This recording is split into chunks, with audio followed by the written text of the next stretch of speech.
축하드립니다. 예, 저에 관해서 뭐 언론 등으로 보신 분들도 있을지 모릅니다만 저도 아주 가난해가지고 대학 가서 1학년 1, 2학기 시험을 잘 쳤더니 나머지 2, 3, 4학년 3년을 장학금을 받고 겨우 이제 본격적으로 고시 공부를 하게 되었습니다. 어쨌든 여러분들 축하드리고 오늘 제 얘기를 통해서 비행청소년들의 얘기가 저럴 수도 있구나 하고 이해해 주시면 좋겠습니다. 아까 오면서 우리 교수님과 대화 중에 소년법 관련, 촉법소년 관련 토론도 하셨다고 하는데 좀 도움이 되면 좋겠습니다. 제가 살다 보니 이런 일도 있다 하는 게 지금 저쪽 한자로 쓰킨 것은 내가 만난 소년에 대하여 저 책입니다. 저 책이 대만에서 번역돼서 판매되고 있고요. 이 오른쪽에는 이제 똑같은 책이 일본에서 다음 주 29일자로 출간됩니다. 북경가에서도 지금 계약 체결이 되어 있고요. 먼저 말씀드리고 싶은 것은 제가 쭉 오늘 수상자분들 다 그분들의 삶을 인순이 씨 같은 경우에는 직접적으로 알고 나머지 두 분들은 책을 통해서 알고 있는데요. 그분들이 여기까지 이르게 된 것을 쭉 보면 자기가 처해진 환경을 최대한 활용한 분들입니다.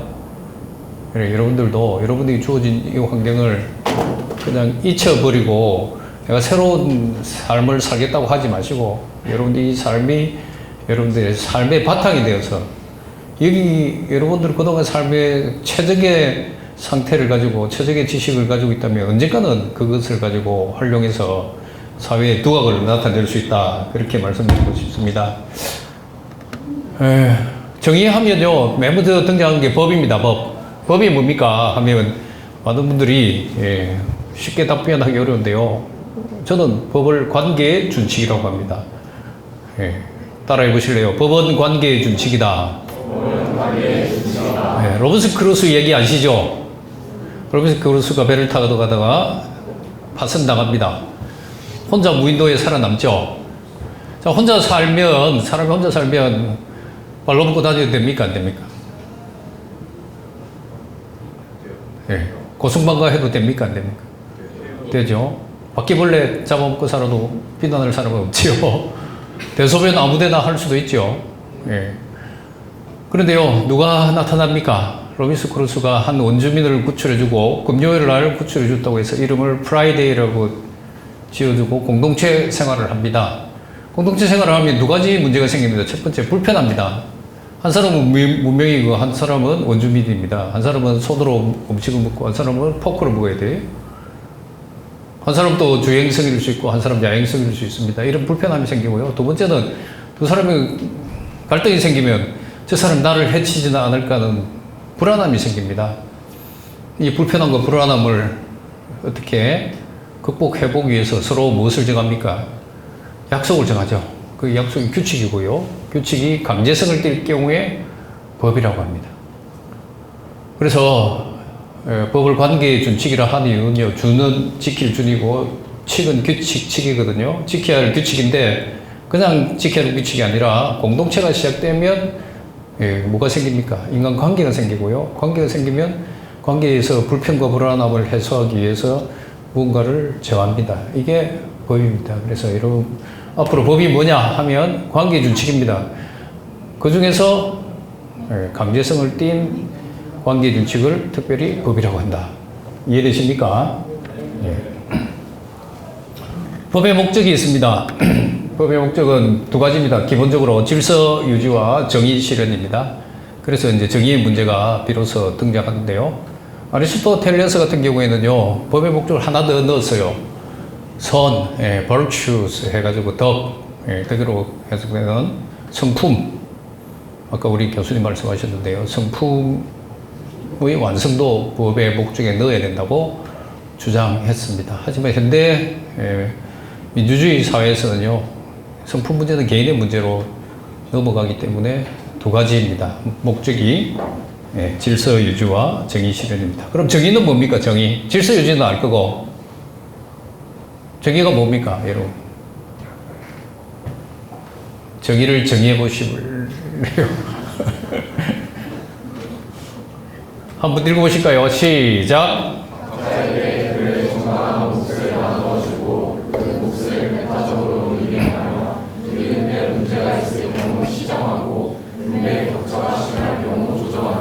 예, 정의하면요, 보통 이게 그 로마 격인데요, 각자의 그의 몫을 여기까지만 얘기합니다. 각자의 그의 몫을 했는데 뭐냐?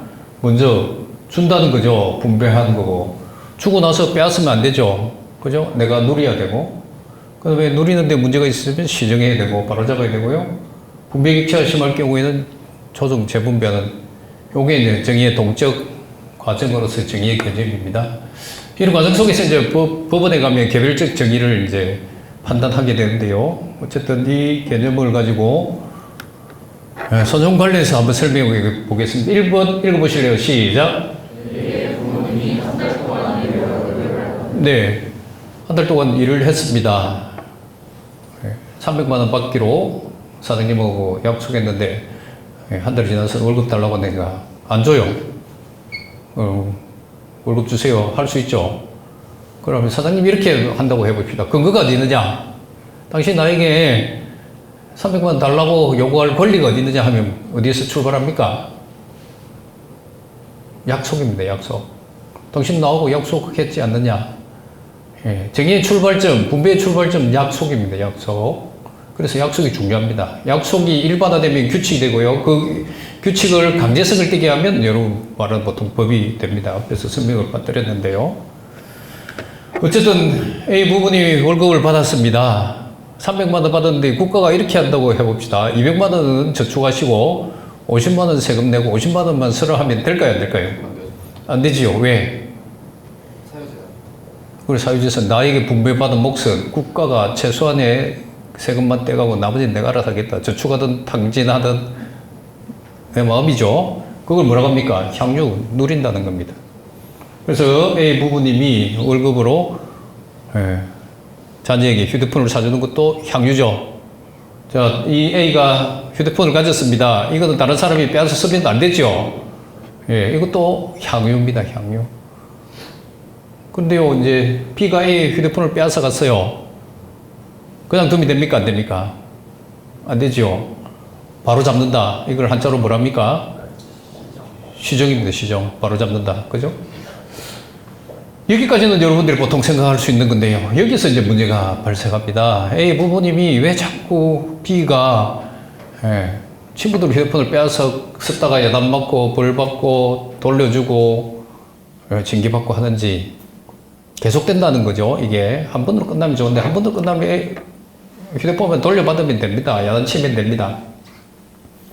근데 B가 계속해서 친구들 휴대폰을 빼앗아요.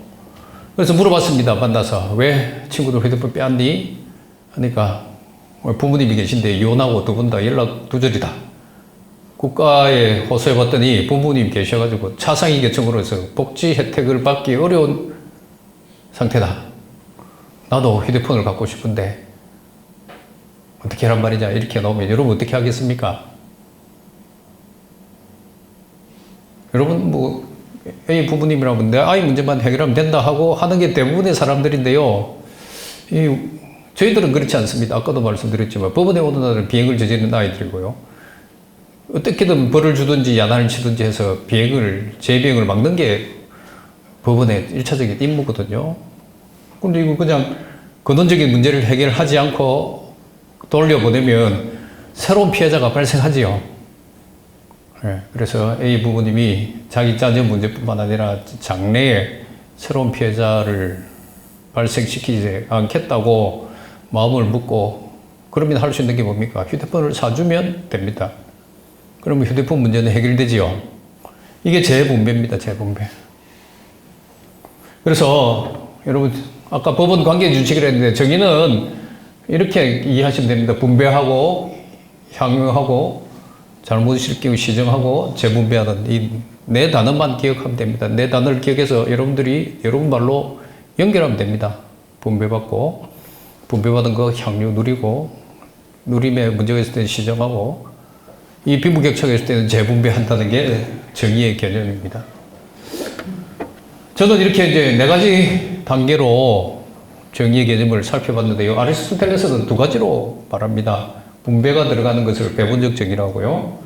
누리고 시정하는 걸 시정적 정의라고 합니다. 여러분들이 보통 말하는 정의는 어디에 있습니까? 이 시정이죠, 시정. 그죠? 잘못된 거 처벌하고 다시는 왜 비행 저지르지 않게 범죄 저지르게 해달라는 게 한국 사회 많은 분들이 요청하는 정의의 모습인데요. 그렇지 않습니다. 이 정치학적으로는요, 분배, 재분배가 더 큰 문제입니다. 여러분 부모님부터 휴대폰을 받았기 때문에, 분배받았기 때문에 이 시정에 문제가 생기는 거지요. 분배가 없으면 시정에 문제가 생길 이유가 없습니다. 여러분 목숨이 여러분 것이 아니라면 시정할 이유가 없어요. 그래서 기본적으로 로커 같은 사람은 생명, 그 다음에 자유, 그 다음에 휴대폰, 재산, 이 3가지 기본에 대해서 우리가 분배받았다는 겁니다. 여기 문제가 발생하면 시정을 해야 된다는 거죠. 그래서 저희 기준에 의하면 한국에서 말하는 정의, 여러분들이 보통 생각하는 정의는 4분의 1쪽짜리 정의밖에 안 되고요. 아리스토텔레스 기준에 의하면요, 이 시정적 정의밖에 안 되고 반쪽짜리 정의밖에 안 됩니다. 성인들의 경우에는요, 아무런 문제가 없습니다. 반쪽짜리 정의만 해도. 배분적 정의 문제는, 왜냐하면 20세 이상 넘어가면 자기 인생을 자기가 살아야 되는데, 소년들은 그렇지 않거든요. 근로기준법에 보면 15세 미만인 사람에게 근로를 하지 못하도록 해뒀어요. 이 근본적으로 이제 비행청소년들에 대해서 미성년자의 문제가 적용되는 건데요. 이런다고, 아까 B가 14살이라고 해보겠습니다. 부모님은 이혼하셔가지고 휴대폰을 안 사줘요. 얘는 휴대폰이 갖고 싶어. 그래서 선생님한테 가서 내가 휴대폰을 갖고 싶은데 할 수 있는 방법은 내가 아르바이트 하는 것밖에 없으니까, 편의점에 가서 아르바이트 할 때 수업을 듣지 못하겠다. 선생님 허가할까요, 안 할까요? 안 하지요. 그렇다면 얘가, 그럼 나보고 어떻게 하라는 겁니까? 부모님도 안 도와주시고, 국가도 안 도와주고, 선생님조차도 나를 일을 못하게 한다면 나는 재비행할 수밖에 없지 않느냐, 이렇게 한다면 여러분은 어떻게 해야 되겠습니까?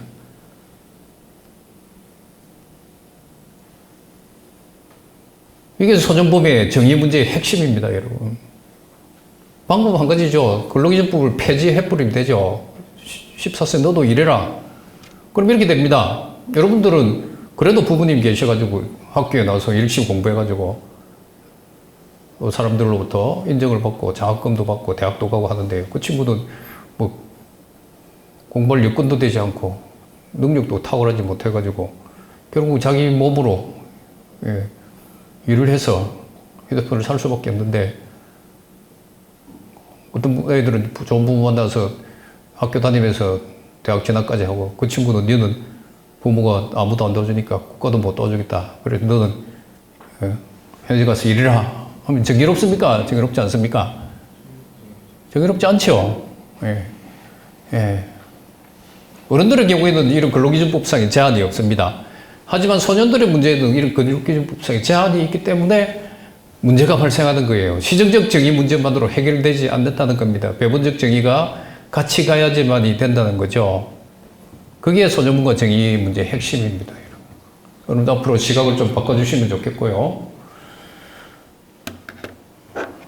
여러분들이 소년문과 정의하면 정의 문제, 아까 거기 기본적으로 근로기준법상의 문제가 있다는 거 한번 여러분들 걸러주시고, 2번째 문제가 여기입니다. 학교폭력과 청소년 비행 쪽에서 자꾸 시민들은 청소년들이 비행을 저지르면 모두 학교폭력이라고 생각하는데 그렇지 않습니다.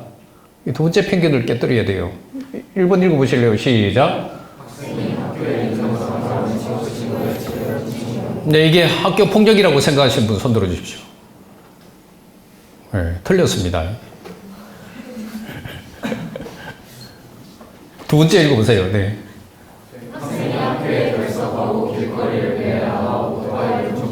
네. 학교 폭력이라고 생각하시는 분. 손 안 드시죠? 틀렸습니다. 그죠? 이건 학교 폭력 아닙니다. 3번째. 이거 학교 폭력일까요? 아닐까요? 이것도 아닙니다. 4번째. 이 학교 폭력일까요? 아닐까요? 아닙니다. 5번 부산여행 폭행 사건 내용 아시죠? 학교 폭력일까요? 아닐까요? 학교 폭력 맞아요. 그러나 여러분들이 보통 생각하는 학교 폭력이 아닙니다. 학교 폭력의 개념은요, 이렇게 쭉 설명되어 있는데 핵심 요소가 두 가지입니다. 피해자가 학생이고 행위 내용이 폭력이어야 돼요. 그래서 이게 친구 책을 훔치는 절도죠. 친구 손에 있는 책을 훔쳐가면 뺏어가면 폭행이 됩니다. 폭력이 됩니다만은 사람이 아무도 없는 사물함에 가서 훔치는 것은 사람에 대한 폭력이 아니기 때문에 학교 폭력이 아니에요. 두 번째는 절도가 폭력이 아니랬죠. 폭주는 폭력이 맞습니다만은 이 대상이 누굽니까? 학생입니까? 일반인입니까? 일반인이니까 학교 폭력이 아닙니다. 세 번째, 인터넷 판매 사기도 폭력이 아닙니다. 그죠? 일반인을 대상으로 합니다. 원조교제, 성매매법에 처벌됩니다만은 실제적으로 여기에서 가해자는 누구, 피해자는 누굽니까? 여학생이 원조교제 했다고 처벌받지만 실제적인 가해자는 이 아이의 미성년의 아이의 성을 돈으로 산 어른들이 처벌받아야 되잖아요. 학교 폭력이 아닙니다. 부산 여학생 폭행 사건은요, 이 아이는 여러분 보통 학교 폭력하면 학교 잘 다니는 아이들을 폭행해가지고 자살에 이르게 하는 경우 이렇게 생각하는데 이 여학생 폭행 사건은요, 이 아이는 사건 발생 당시까지 60일 장기 결석한 아이입니다. 3일만 더 지나면요, 학교 밖 청소년이 돼요. 학교도 잘 안 나와. 가출해가지고 절도하다가 저한테 재판까지 받은 아이입니다. 이런 사정이라면 여러분 이 부산 여학생 폭행 사건 피해자가 저렇게 당했을 때 그렇게 과민 반응을 보였을까요? 자기들끼리 놀다 그랬는데 그렇게 할 거 아닙니까? 그래서 여러분들 앞으로 두 번째 편견을 깨야 되는 게 청소년들이 저지른 비행은 보시다시피 5건 중에 1건만이 학교 폭력에 해당됩니다. 실제로. 그래서 20%만이 학교 폭력입니다. 나머지는 청소년 비행이라고 합니다. 학교 밖에서 이루어지는. 그래서 학교 폭력에 대해서는 여러분들 좀 더 엄중한 태도를 취해달라고 할 수 있지만요. 그렇지 않은 경우에는 학교 밖에 있기 때문에 이 아이들은 사실상 문학적으로 표현하면 벼랑 끝에 서 있거든요. 걔들을 업무를 하게 되면 전과자도 양산되고 큰 문제가 발생합니다. 아까 말했듯이 가정적인 문제로 휴대폰을 갖고 싶어서 하는 친구들도 있거든요. 그런 사정 고려하지 않고 일반화 시키지 마시고 접근해 달라는 겁니다. 그래서 두 가지로 부류로 기사를 읽을 때 나눠 보시고 학교 폭력이라면 그동안 여러분 댓글 달듯이 하시고 그렇지 않은 것이라면 좀 더 자제를 해야 되지 않을까 생각합니다. 실제로 제가 조사한 겁니다. 소유물과 정의에서 아까 두 가지 문제가 발생했죠. 시정적 정의와 배분적 정의입니다. 시정적 정의는 처벌 수위, 그죠? 처벌 수위에서 여러분 이제 촉법소년 문제가 나옵니다. 두 번째는 피해자 보호입니다. 판사님 왜 맨날 가해자들만 두둔합니까? 그렇게 하는 분들이 많아요. 그런데요, 판사님 배우는 사람들은 다 가해자들 아닙니까? 피해자들은 법정에 안 쓰거든요, 잘. 피해자들은 그걸 왜 안 보살핍니까? 합니다만은 우리가 기록을 통해서 피해자들이 연락처를 알게 돼도 전화했다가는 정보공개법 위반으로 처벌받아요. 판사들이, 손정부 판사들이 피해자와 소통할 수 있는 권리, 근거가 아무것도 없어요. 그래서 소정법을 개정할 때 그 부분 반영시켜 달라고 해도 반영이 안 됩니다. 그러니까 손정부 판사님들 그냥 나무라지 마시고 이해해 주셔야 됩니다. 그러다 판사님들이 이제 이렇게 가해자 아이들을 데리고 뭐 여러 가지 활동을 하는 가장 큰 이유는요, 어디에 있겠습니까?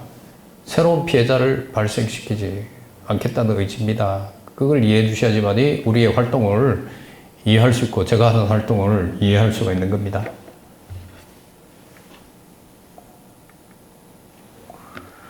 자, 그럼 소년법에 관해서 이제 여러분 촉법소년 관련해서 궁금할 건데요. 그거 한번 설명해 볼게요.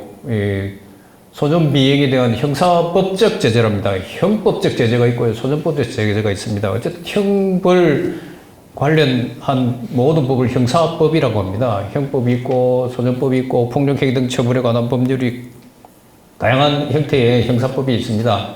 그 형사법에서 최상위법은 뭘까요? 형법입니다. 최상위법은 일반법은 형법. 대한민국에서 최상위법은 무슨 법입니까?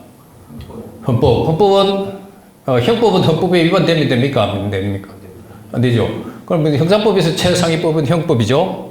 소년법은 형법의 하위법입니다. 그럼 소년법은 형법에 위반되면 됩니까? 안 됩니까? 안 되죠. 그걸 먼저 여러분 염두에 두셔야 됩니다. 그래서 형법에서는요, 소년이라는 용어를 사용 안 합니다. 소년법에 왔어야 비로소 소년이랍니다. 대신 연령이 똑같습니다. 14세 이상, 14세 이상 해가지고 형법에서는 형사 성년자, 그 다음에 소년법에서는 범죄 소년, 그 다음에 14세 미만은 형사 미성년자, 촉법 소년은 14세 미만, 동일한 나이입니다. 그죠? 동일한 나이면 동일한 처분을 해야 되죠. 맞습니까? 여기서 14세 미만 처벌하지 못하게 했는데 이쪽에 처벌하면 문제가 발생합니까? 안 합니까? 하죠. 한다고 했습니다. 소년법은요, 가장 중요한 법입니다. 형법상에서 제일 중요한데요. 소년법은 성년과 아동의 경계를 인정하는 상징적인 법입니다. 전 세계적으로 성년과 미성년자 제도를 두지 않은 나라가 없습니다.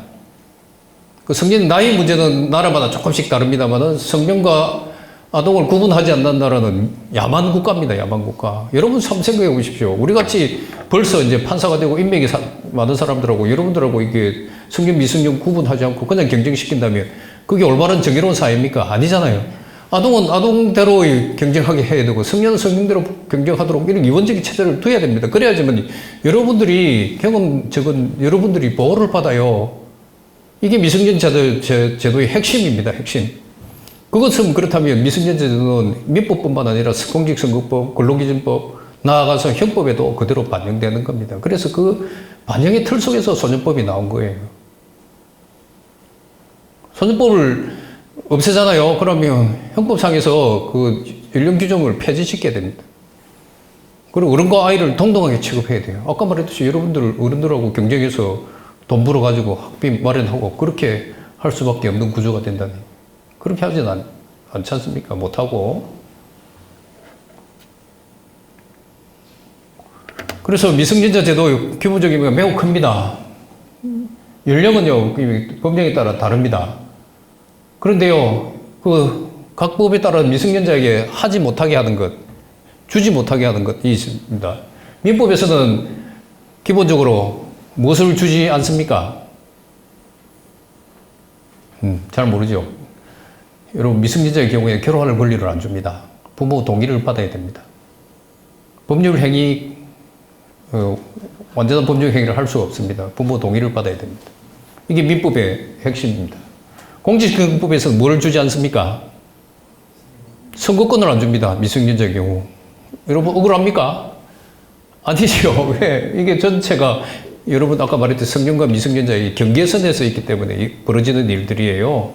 근로기준법은 아까 근로를 하지 못하겠죠? 청소년보호법에서는 뭘 주지 말라고 합니까? 술과 담배를 파지 말라. 이해됩니까? 아동권리 협약에서는요, 18세 미만의 경우에서 종신형 부과하지 못하도록 합니다. 형법은 우리나라는 낮춰져 있습니다. 14세 미만의 경우에는 뭘 주지 말라고요? 형벌을 주지 말라는 거예요, 형벌. 이해됩니까? 이 형벌 14세 미만의 벌을 안 주는 것은 이 전체 미성년법 제도 하에서 발생하는 것이지 형법이 독자적으로 정한 것이 아닙니다. 대신 형법은요, 이 범죄의 중대성 때문에 1차적으로 4살, 대충 18세 아닙니까? 4살로 이미 1회 조정이 이루어져 있어요. 다시 10세로 낮춘다는 것은 두 번째 조정하는 거고, 유엔아동권리협약에 따른다면요, 한참 낮은 수준으로 낮추자는 그 얘기밖에 안 됩니다.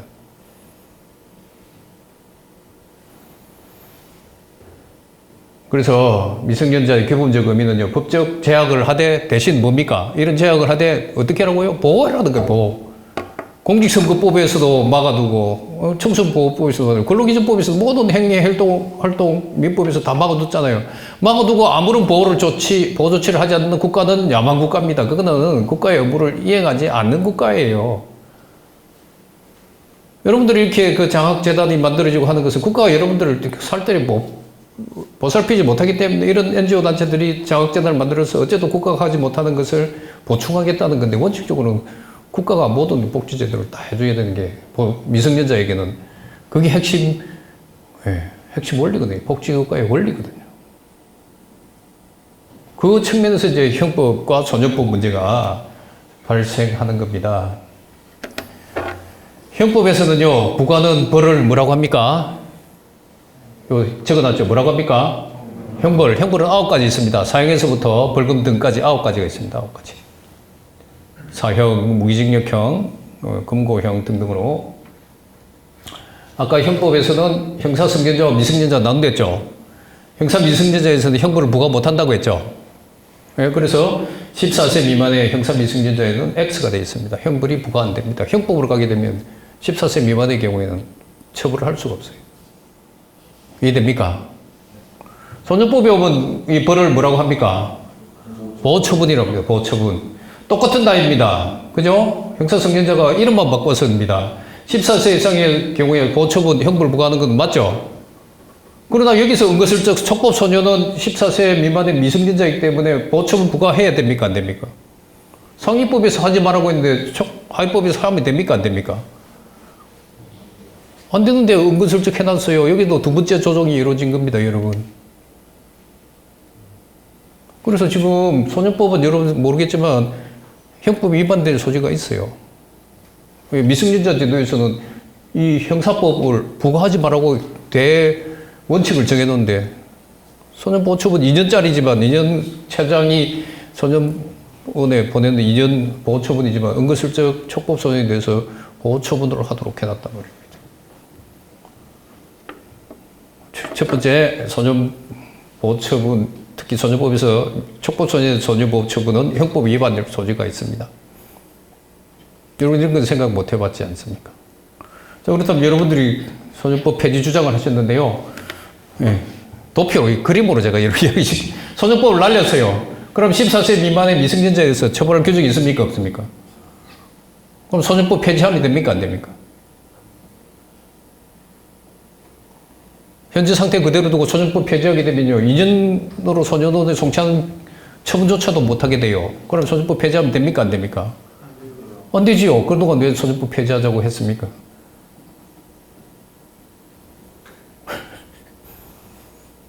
어처구니 없지요. 그래서 판사님은 소년법 폐지하기보다는 여러분 그 국민들의 법 감정에는 안 맞지만 소년은 2년이 너무 작으니까 7년으로 늘려달라는 게 제 주장이었습니다. 성년까지 머물게 해달라. 적어도 7년 정도면 어느 정도의 국민들의 법 감정에는 어느 정도는 부합되지 않느냐는 겁니다. 일본에서 그래서 장기를 소년에 제한 안 하고 있어요. 이해 안 됩니까? 논리적으로. 좀 이해 안 되는 표정인데. 자, 소년법이 있습니다. 소년보호처분, 촉법소년에 대해서 처분을 하는데요. 이게 미성년자인데 처벌 못하겠는데 처벌한 게 첫 번째 문제가 있고, 두 번째, 소년법을 폐지하게 되면 이 상태로 그대로 두면 이거 14세 미만의 촉법소년에 대해서는 아무런 처벌 규정이 없습니다. 없게 됩니다. 그래서 아까 말했습니다. 뭐 있습니까? 이걸 10세로 낮춰야 되죠. 근데 10세로 낮추면 되는데, 아까 유엔이 18세로 한정해놨단 말입니다. 다른 미성년자 규정은 다 18세란 말이에요.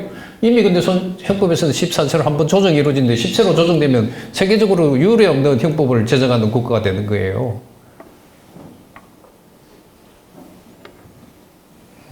그래 되면 어떤 문제 발생돼요? 학교 폭력 터지죠. 소년법 없잖아요.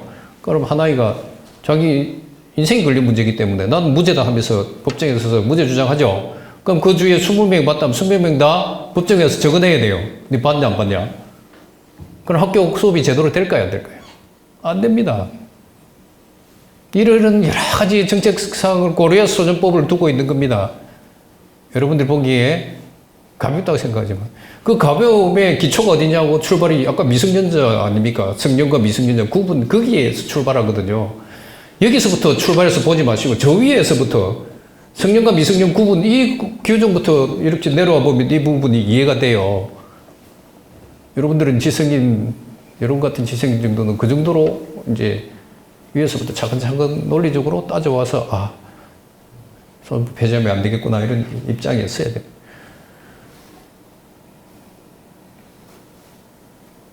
이게 지금 각국의 소년법 규정을 이게 조사했는데요. 우리 한국에서 14세가 거의 평균입니다. 평균, 세계적인 평균. 보도가 잘못되고 있어요. 그래서 소년법 관련 세 가지 거짓말이 있습니다. 첫 번째 읽어보시죠. 시작. 맞습니까? 틀립니까? 안 되죠. 폐지하면 촉법소년에 대해서는 아무런 처벌 규정이 없게 되는 겁니다. 첫 번째 거짓말입니다. 그래서 언론에서 소년법 폐지해서 촉법소년 엄벌을 하자. 그건 말이 안 되는 겁니다. 범죄 소년에 대해서는 말이 됩니다만 촉법소년에 대해서는 말이 안 됩니다. 두 번째 읽어보실래요? 맞습니까? 틀립니까? 틀리죠. 소년보호 처분 받잖아. 2년 가는 거. 여러분들도 모르는데 그 공부하는 아이들 죄송합니다만 그 아이들이 이 사실을 알겠어요? 언론에서 하니까 우리는 아무런 처벌받지 않아. 그건 틀린데 우리는 감옥에 가지 않아. 그것도 맞습니다. 형벌을 안 받기 때문에. 그러나 그 감옥의 의미를 넓게 소년원까지 포함한다면 그것도 좀 틀린 말이죠. 네, 세 번째 읽어보세요. 조금 전에 말씀드렸듯이 안 그렇습니다. 소년 사건 추이가 이렇게 쭉 제가 조사를 했어요. 여기 보십시오. 이게 촉법소년 비행 내용, 송치의 내용인데요. 여기 살인, 강도, 강간추행, 방어범까지가 강력범죄입니다. 강력범죄. 잘 보세요. 살인범 1년에 0건인 경우도 있고요. 최대치가 4건입니다. 요걸 비율로 나누면요. 지금 절도 폭행이 핵심 비행입니다. 절도가 핵심 비행이에요. 폭행이 핵심 비행입니다. 이거는 경제적인, 가난의 문제일 수 있고, 이거는 인성 문제일 수가 있어요. 그래서 요 5%를 잡기 위해서 95%에 대해서 엄벌을 하게 되면 이 95% 아이들을 건질 방법이 없습니다. 그래서 구분해서 우리가 접근하자는 겁니다. 요 살인, 강도, 강간추행, 방화범까지는 우리가 좀 더 엄정한 태도를 취하되 나머지 95% 아이들에서는 기회를 주자는 겁니다. 그것은 여러 가지 이유가 있는데요. 여기에 있습니다. 여기에. 우리나라 소년교수 몇 개 있습니까? 알았어요? 몰랐어요? 어디에 있을까요, 지금? 김천에 있습니다. 김천에. 남자아이들을 위한 걸까요? 여자아이들을 위한 걸까요?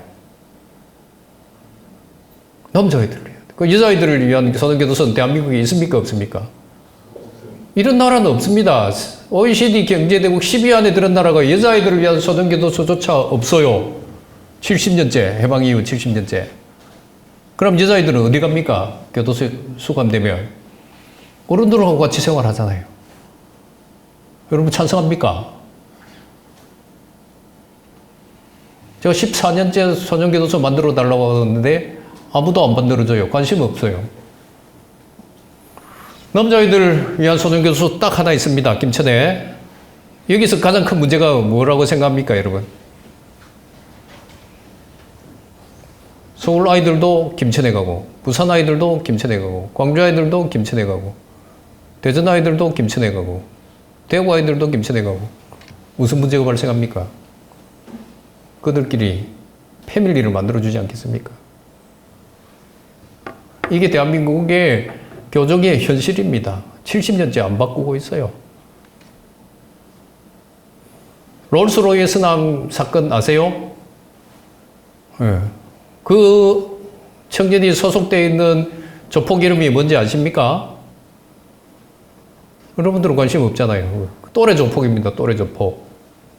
조폭이라는 것은요, 그 지역을 배경으로 선후배끼리 만드는 거거든요. 부산 같으면 칠성파, 시인 20세기파, 김해 삼방파, 예. 다른 데는 목공파, 이런 식으로, 영도파. 근데 얘들은 또래 조폭이에요. 왜 그랬을까요? 그 롤스로이스 남 사건을 저진 청년이 김천 소년교도소에서 생활했거든요. 거기서 친구들을 사귀었을 거 아닙니까? 요 문제를 여실하게 드러내주는 사건입니다. 그럼 국가는 처벌을 통해서 형벌이나 소년보호 처분 같은 처벌을 통해서 재비행을 막겠다는 의지가 있을까요? 없을까요? 대한민국은 없다고 봅니다. 저는.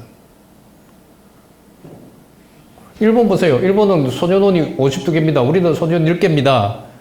여자아이들을 위한 시설은 2개입니다. 그리고 여자아이들이 소년원에 가게 되면요, 확률상 반반씩 전국 확보가 됩니다. 일본은 각 현마다 하나씩 소년원을 둡니다. 소년 교도소는 그렇게 많이 못 만들지만 그 이유는 그 현해에서 발생한 사건은 그 현에서 해결하겠다는 겁니다. 다른 현으로 보냈다가는 전국구가 되니까. 이런 의지를 보이고 있는데 우리는 아무런 의지도 없어요. 그 다음에 수용시설이 일본이 59개인데 우리는 11개거든요. 그럼 우리가 일본보다 사건 수가 5분의 1이냐? 아니에요. 우리가 10배 많아요. 인구 대비해서. 그럼 현재 수용시설이 어떨까요? 포화 상태입니다. 며칠 전에도 기사까지 실렸어요. 그러니까 국가에서 못 만드니까 이 6호 기관이라고 서울에 보면 샬레시오라든지 마자렐로 등등 6호 기관을 민간으로 만들어서 여기에 6호 처분해서 보내고 있습니다. 이게 대한민국의 현실입니다.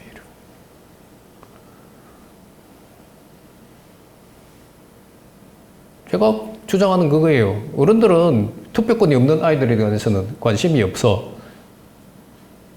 특히 비행청소년들은 여러분들 같이 다 비행청소년들을 엄벌하라고 하기 때문에 국가가 이렇게 푸대접해도 아무런 문제가 발생하지 않아요.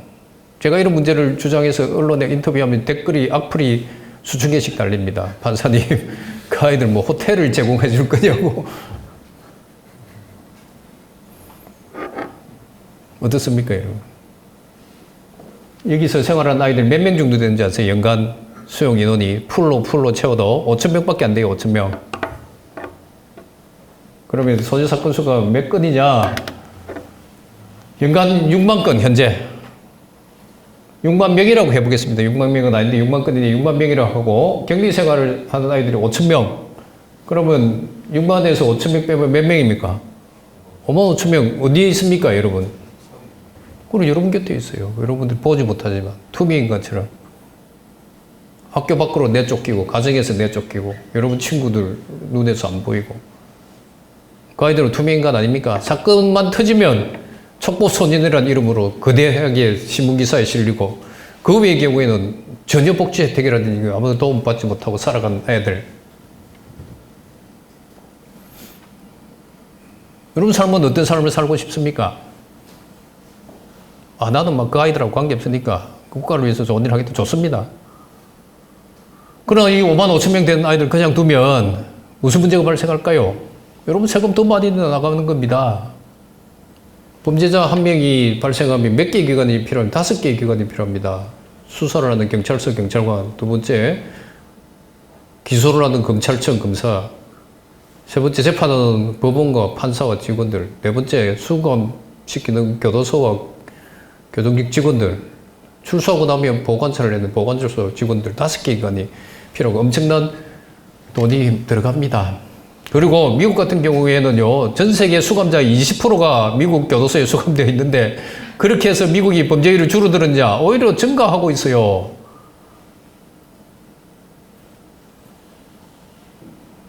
그래서 망가지고 나서, 어른에 대해서 망가지고 나서 교정하는 것은 불가능합니다.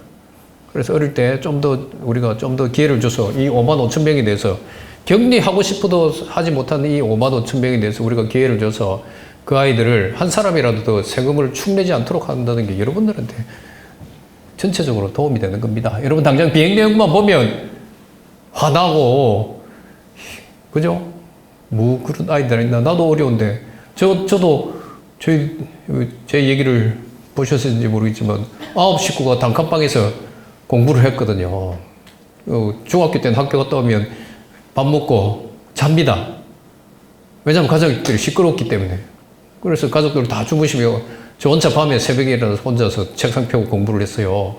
판사님도 그렇게 했는데 왜 걔들은 안 되냐? 그렇게 하시면 안 돼요. 그 아이들 사정이 어떤지는 아무도 모르던데. 이번에 13명의 아이들 데리고 미국에 있는 교회에서 도움을 주셔가지고 8박 9일 LA 여행 갔다 왔습니다. 아이들 얘기 들어보니까 정말 다양합니다. 한 아이는요, 무릎이 나가가지고 연골 수술해야 되는데 왜 그런지 아니까 어머니가 야구방망이로 때렸대. 왜? 태권도 하면서 아이들하고 사이가 안 좋으니까 태권도를 또 하고 싶다고 하니까 못하게 한다고 해서 야구방망이로 무릎을 연골을 부숴버리고 쫄뚝쫄뚝 하고 왔어요. 그런 아이들부터 심히 다양한 아이들의 삶이 있습니다.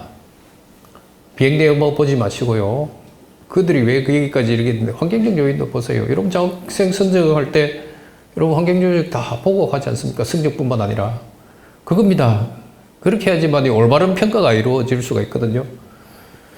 그래서 이 5만 5천 명을 그냥 두고 볼 수 없어서, 예, 한사님 시작인 게, 예, 이게 청소년 회복센터라는 겁니다. 네, 청소년 회복센터를 시작했고, 2010년도에, 예, 아까 나왔을 겁니다. 샬롬 청소년 회복센터라고 제1호, 제가 축사하는 거, 축사. 내빈들 3분, 아무런 비전도 없이, 이 해군 정년퇴직하신 분 설득해가지고, 이거 합시다. 이 불쌍하지 않는 아이들. 그래, 그분이 자기 돈 틀어가지고 여기에 지금 상가를 하나 빌려서, 예, 시작했습니다. 근데 기적적으로 2016년도에 예, 청소년복지지원법이 개정돼가지고, 이 공식적인 제도로 되고요. 2019년 1월 1일부터 국가예산 지급되었습니다. 최근에 이제 개소한 곳인데요. 제 꿈은 전국에 100개 만드는 겁니다. 지금 22개 만들어져 있습니다. 우리 법인에서 도와주는 게 18개, 그 다음에 가톨릭 단체에서 운영한 4개, 그러게. 22개인데, 이것 때문에 이제 저는 손재판을 계속 하려고 했고, 8년간 했어요. 그러나 이제 사법부 수뇌부가 변경되면서, 일반 법원에 와서 아직 못 돌아가고 있는데, 대신 이제 여러 가지 활동을 하고 있습니다. 아까도 말씀드렸듯이 제가 하는 것은 선행이라기보다는 국가가 해야 될 일, 내가 국가의 한 공무원으로서 해야 될 일을 하고 있다고 보시면 됩니다.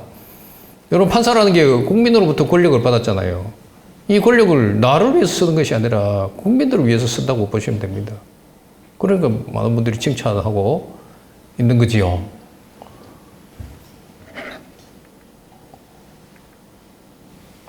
저희들 법인에서 지금 활동하는 겁니다. 아까 청소년회복센터, 아까 샬롬 청소년회복센터 같은 경우에 10몇 년이 넘어가지고 후원도 많습니다만, 이제 막 시작한 단체는 후원금이 부족해요. 그래서 제가 여기서 발을 뺄 수가 없어요.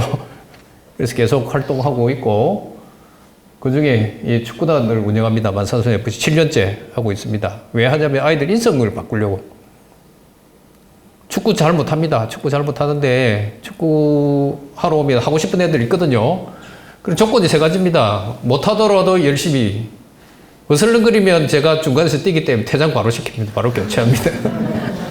2번째, 욕하면 바로 퇴장시키고요. 그 다음 3번째, 팀플레이 하지 않고 단독 플레이하면 퇴장시킵니다. 그런 식으로 해서 사람을 바꾸어 나갑니다. 한 아이가 1년 동안 축구단 활동하다가 학교로 돌아갔습니다. 그 학교 선생님께서 깜짝 놀라가 1년 전에 그 아이 맞냐 할 정도로 사람이 바뀌어요. 여러분, 안 바뀔 것 같지만 바뀝니다. 그리고 이 아이들은요, 저를 굉장히 좋아합니다. 왠지 압니까? 이 아이들은 사회에서 손가락질 당하고 비난만 당하고 버림만 당하겠다는 거리를 두고 경원시하고 이런 아이들입니다. 근데 저도 가까이 다가가니까 자기 편인 거로 그래 생각해요. 우리가 축구단 하고 나면 돼지국밥을 먹습니다. 7년째 돼지국밥 먹는데요. 어떤 사람들은 그거 안 질리냐 하는데 안 질리더라고. 아이들은 신이 내린 음식이라고 합니다.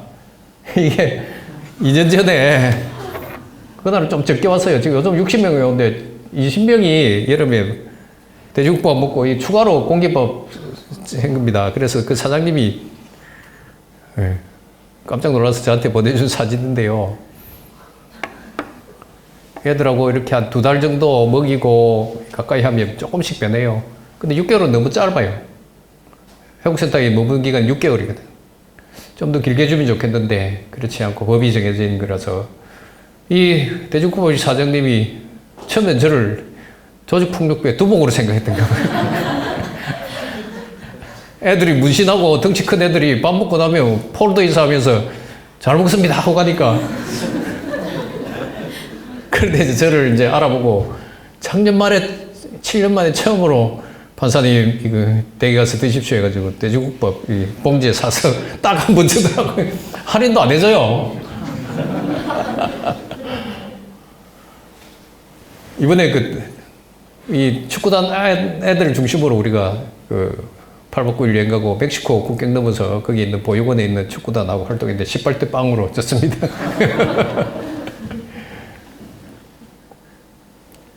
그러니까 소녀도 문제 중에 심각한 게 하나가 급식비, 지금 2022년도에 한 끼 급식비가 2,180원입니다. 여기 소녀동 애들이 대부분이 고등학생들이거든요. 제가 전국에도 많이 다닙니다, 학교. 갈 때마다 묻습니다. 중학생들한테 급식비 한 끼 책정된 비용이 얼마냐면 4,500원, 최소가 4,500원이에요.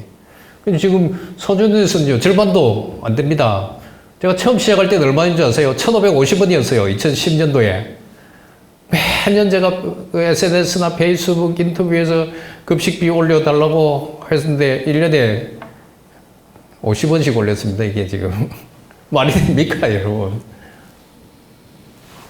근데요, 여러분들은 뭐 2,200원 괜찮지 않냐? 그렇지 않습니다. 안에 간식 없습니다. 국가가 간식 안 줍니다.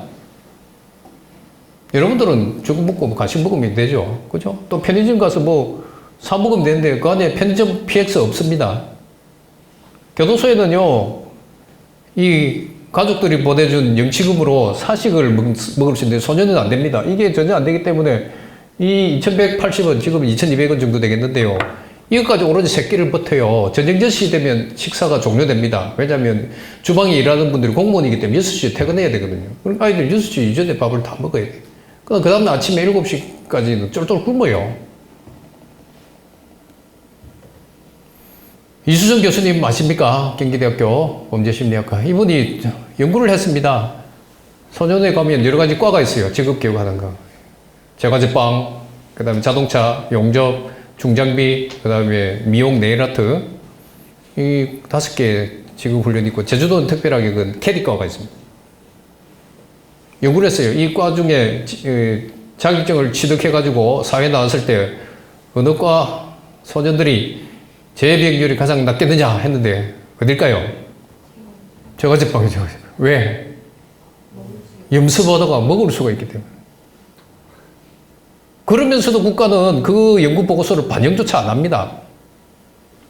이게 대한민국의 현실이고요. 소년범의 정의의 현실입니다. 아까 말했죠. 소년원 시정적 정의에 있어서 교도소 부족합니다. 소년원 부족합니다. 의료 소년원은 아예 없습니다.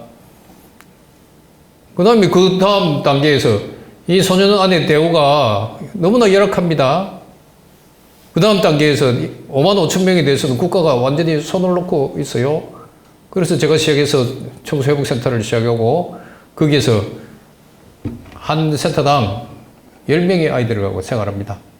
여러분, 요즘 아이들 2~3명만 키워도 힘든데 비행청소 10명 데리고 사는 게 쉬운 일이 아닙니다. 그래서 저는요, 아이들 위해서도 하지만 1년에 한 번은 이분들 힐링 여행을 시켜드립니다. 이번에는 상 받은 거로 오키나와 갈 생각으로 지금 하고 있는데 저는 감사드리고요.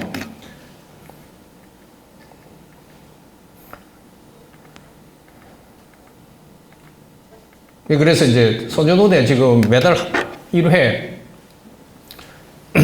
급식을 보내주고 빵과 우유 아주 좋아합니다, 아이들이. 그 다음에 여러분 혹시 다음에 시간 되시면 여기 참여해 주면 좋겠습니다. 프랑스 가정법에서 하는 게 슈에유라고 하는 그 프로그램이 있습니다. 산티아고 길을 이탈리아에서, 스페인에서 이탈리아까지 1800km를 어른 1명, 그 다음에 소년범 1명, 1대1로 3개월간 걸리는 프로그램이 있어요.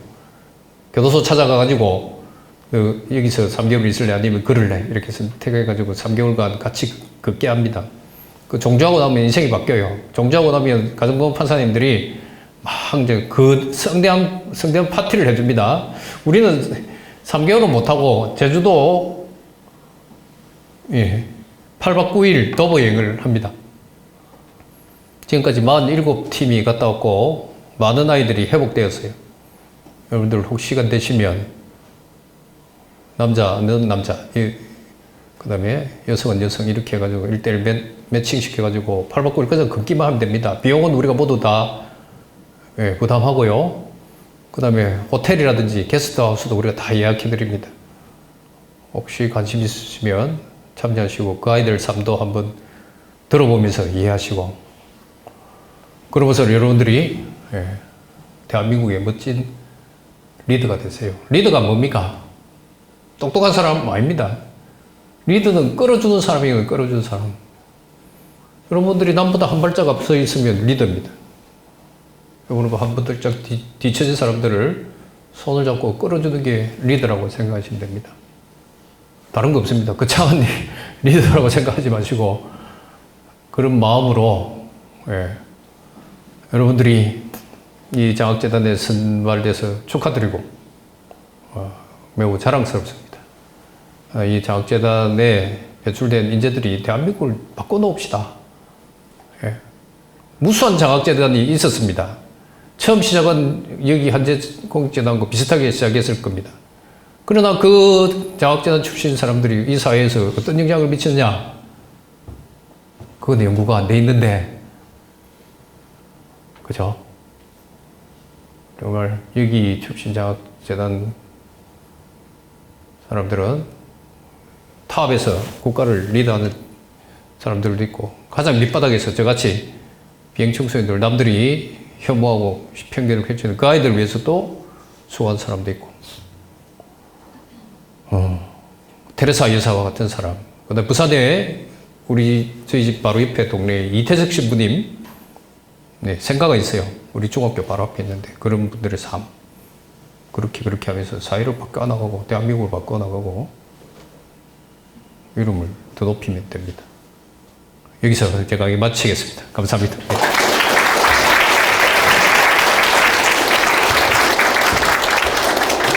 제가 책을 우리 판사님이 내신 책 중에 저도 읽어봤는데 제가 여러분들한테 소개했죠. 내가 만난 소년에 대하여. 그래서 이거를 저희 한 10권 정도 가져왔어요. 여러분들께서 좋은 질문이나 또 그런 것도 선물 주려고 직접 사인. 그래서 여러분들 지금 이제 교수님 여러 가지 바쁘긴 하시지만 질문들 편하게 여러분들 들어주시면서 다시 또 여기 뭐 이번에 대학생, 장학생 저희가 이제 뽑으면서 기장학생들 말고 올해 대학 장학생은 서울대에서 면접을 진행했어요. 개별적으로 오전에는 개별 면접, 오후에는 토론식을 했어요. 정창훈 교수님께서 위원회의 친지 모르겠지만 이제 그때 수상자가 이제 확정되지 않은 상태였는데 촉법 소년에 대한 걸 했죠. 오늘 이번에 장학생들 1학년 학생들 그래서 이 학생들이 토론 이거 갖고 취재를 했거든요. 그래서 어떻게 또 오늘 또 여기 손정학 판사님께서 그런 말씀해 주셔서 여러 가지 또 연결도 있는 것 같고 말씀하신 대로 그렇습니다. 자, 그럼 이제 여러분들 질문 있으신 분들 질문 받고 또 뭐 동영상도 받고 있을 테니까 질문 받으면서 이야기 나도록 그렇게 하겠습니다. 네, 자, 마이크 들어서 혹시.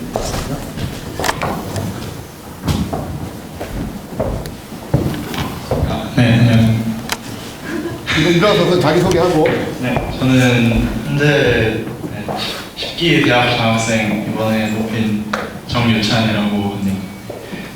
저희가 아까 들으셨던 것처럼 그 촉법소년의 연령을 더 낮추는 것에 대해서 이제 토론을 진행했었는데 이제 아까 말씀하신 것 중에서 그 지금 2년을 소년원에 가는 게 10호봉으로 이제 최고 수위잖아요.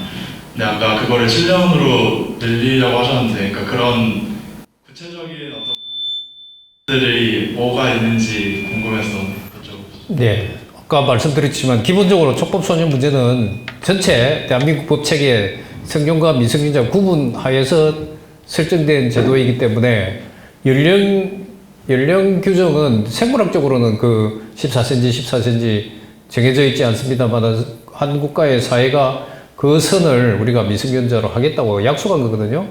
그런데 그렇게 약속이기 때문에 그 약속은 지켜야 됩니다. 그렇지만 이제 다른 법에서는 그런 문제가 발생하지 않는데 유독 형사법 문제에서는 이제 범죄라는 사회적인 중요한 문제들이 발생하니까 촉법소년에 대해서 너무 형이 낮은 것 아니냐 이렇게 주장하시는데요. 이거는 첫 번째로 이 형사 미성년자 또 법 전체 미성년자 제도에서 오는 한계라고 먼저 생각하셔야 됩니다.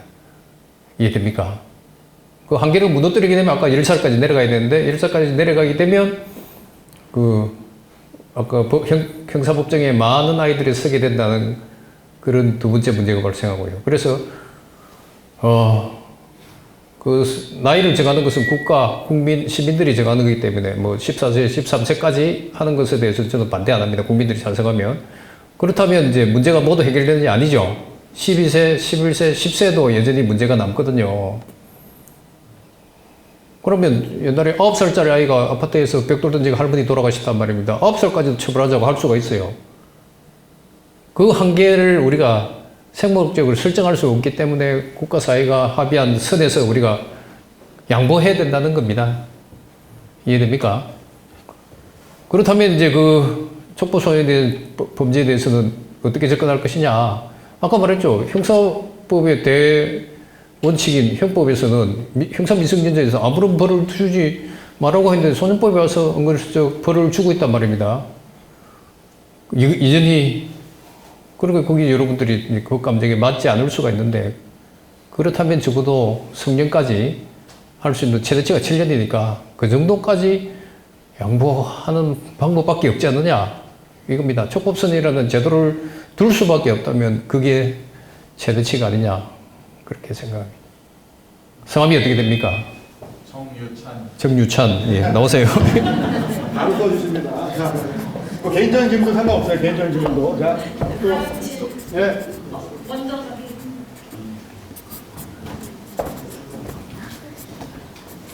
안녕하십니까. 부산대학교 공공정책학부 재학 중인 한재 8기 이학수라고 합니다. 네, 반갑습니다. 네. 우선 한재 선행상 수상하신 거에 대해서 진심을 축하드리고 강의도 잘 들었습니다. 감사합니다.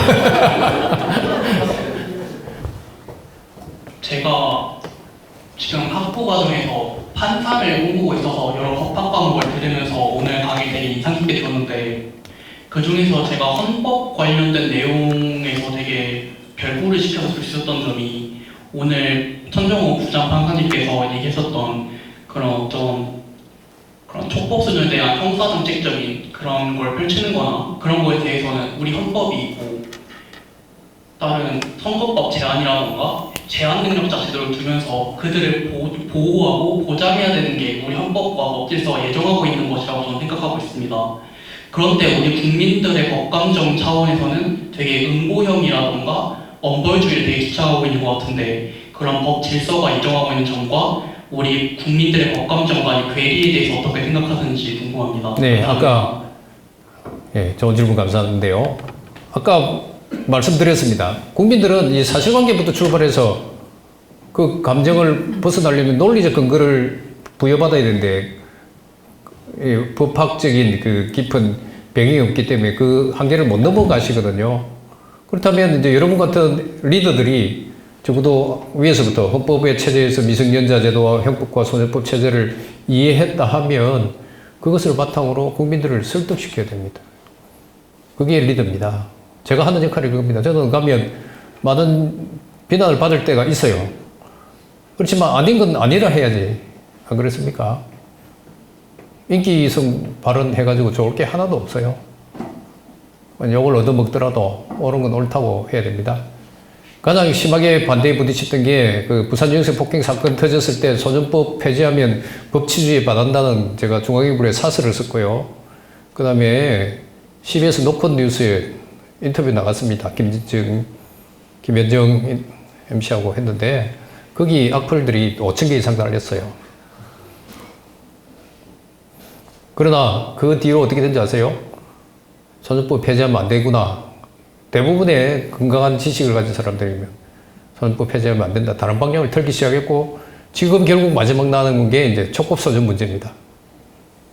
그리고 한 3번 정도 등장했습니다. 맨 먼저 학교폭력 사건 터졌을 때 학교폭력 사건들이 아까 김종기 이사장님 보셨지만 그분은 자녀를 잃은 그것 때문에 학교폭력 문제를 굉장히 엄하게 다뤘어요. 근데 국민들이 이제 거기에 사건화가 되고 하니까 막 이제 이슈가 됐단 말입니다. 근데 저는 맨 먼저 나가서 했는지 뭔지 아세요? 학교폭력과 청소년 비행은 나누어 달라. 안 그러면 애들 올바른 처우를 할 수 없다 해도 그때도 비난을 많이 받았습니다. 두 번째 비난이 소년법 폐지 문제고요. 세 번째 비난이 촉법소년 문제입니다. 그러나 오는 건 옳다 해야죠. 제가 여러분들이 얘기 듣고 피드백에서 틀린 거면 수정합니다. 그러나 아직까지 수정할 만한 게 없어 계속 얘기하는데 여러분들은 리더입니다. 아까 말했죠. 다른 사람도 시민들보다 한 발짝 앞선 사람들 아닙니까? 그렇다면 욕먹을 각오하고 그들에게 설득하고 리더 역할을 수행해 주셔야 됩니까? 이학수? 예, 나오세요. 나도 받아가는 거예요. 주시는 거고. 예, 또 다른 분. 아까 예. 정유찬 아, 학생입니다. 네. 정유찬 학생 아까. 자, 나. 박수.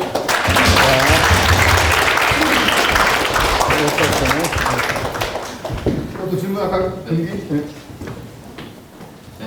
우선은 그 제 질문 받아주셔서 정말 감사합니다. 저는 현재 10기 대학 장학생 박근기고요. 그 발표에서도 저희가 알 수 있었지만 우리나라가 다른 나라에 비해서 아직 그 소년법이나 그런 부분에서 좀 다른 나라로부터 배우고 좀 바꿔야 할 부분이 많다고 생각하시는데 그렇게 생각을 하고 있는데 예. 그 판사님이 생각하시기에 그 소년범에 대한 대처를 가장 모범적으로 하고 있다라고 생각되시는 국가가 어디고 그 국가로부터 저희가 무슨 점을 배울 수 있을지 궁금합니다.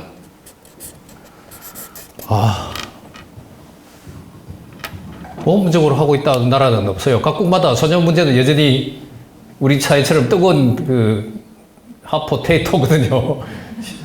씹어 넘길 수도 없고 뱉을 수도 없고. 그러나 그 독일 같은 경우에는요, 청소년들을 위해서 하임이라는 집이라는 뜻인데 하임이라는 제도를 아주 활성화하고 있어요. 학교 폭력 피해자 아이들을 위한 하임, 비행청소년들 아이들을 위한 하임, 누구누구를 위한 하임, 그 면모 성매매 피해자 아이들을 위한 하임, 국가가 이런 다양한 하임이라는 제도를 운영하면서 그 아이들 특성에 맞게 보호조치를 하고 있거든요. 그래서 그런 것도 우리가 좀 더 신중하게 도입해야 될 필요가 있지 않은가. 왜냐하면 저출산 시대에 아이들 많이 낳아라는 말만 하지 주어진 아이들에 대해서는 특히 비행청소년들을 이유로 버리거든요. 아까 우리 인순이 씨 같은 경우에는 다문화 가정 아이들 지금 60명이나 데리고 4미터를 가면서 해밀학교를 한단 말입니다. 그분들의 역할이 작으면 작지만 그런 하나하나들이 모여서 우리 사회가 유지됩니다. 그래서 어느 나라가 모범적이라고 할 수는 없지만 독일 제도가 있다는 것만 말씀드리겠습니다. 예.